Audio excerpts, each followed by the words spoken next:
नमस्ते दोस्तों, स्वागत है हमारे YouTube चैनल में। पिछली वीडियो में हमने अनुच्छेद 54 को समझा, जिसमें जाना कि संविधान राष्ट्रपति के चुनाव के लिए निर्वाचक मंडल की व्यवस्था करता है। आज हम अपनी सीरीज को आगे बढ़ाते हुए बात करेंगे अनुच्छेद 55 की, जो राष्ट्रपति के चुनाव की विधि और प्रक्रिया की बात करता है। तो चलिए शुरू करते हैं। क्या आपने कभी सोचा कि राष्ट्रपति का चुनाव किस तरह से निष्पक्ष और संतुलित होता है? जवाब छिपा है अनुच्छेद 55 में। इसे समझने के लिए 5 मिनट रुकिए हमारे साथ।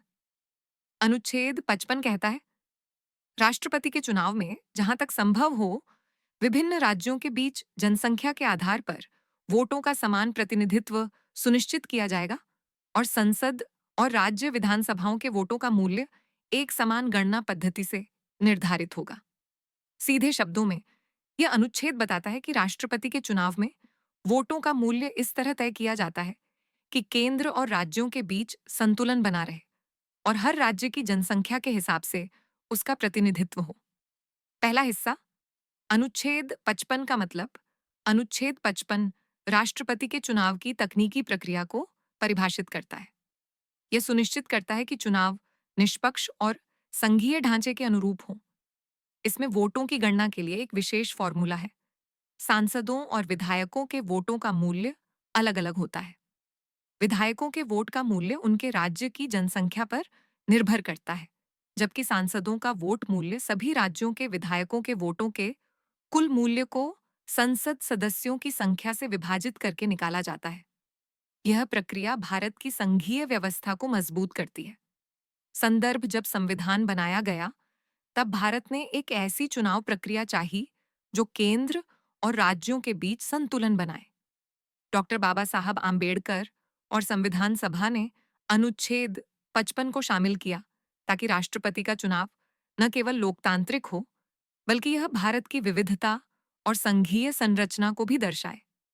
यह प्रावधान यह सुनिश्चित करता है कि बड़े और छोटे राज्यों का प्रतिनिधित्व संतुलित हो, ताकि कोई भी राज्य हावी न हो। तीसरा हिस्सा, आज की प्रासंगिकता। अनुच्छेद 55 आज भी बहुत महत्वपूर्ण है।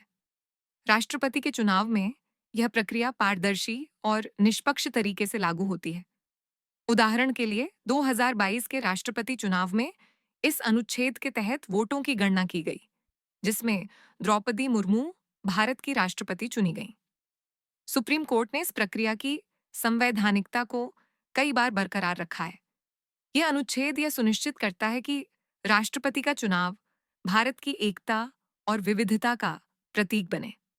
उदाहरण मान लीजिए, उत्तर प्रदेश जैसे बड़े राज्य के विधायक का वोट मूल्य छोटे राज्य जैसे सिक्किम के विधायक से अधिक होता है, क्योंकि यह जनसंख्या पर आधारित है। लेकिन अनुच्छेद 55 के फॉर्मूले से संसद और राज्यों के वोटों का संतुलन बनाया जाता है, ताकि निष्पक्षता बनी रहे। तो दोस्तों, अनुच्छेद 55 भारत के संविधान का एक महत्वपूर्ण हिस्सा है, जो राष्ट्रपति के चुनाव की निष्पक्ष और संतुलित प्रक्रिया को परिभाषित करता है।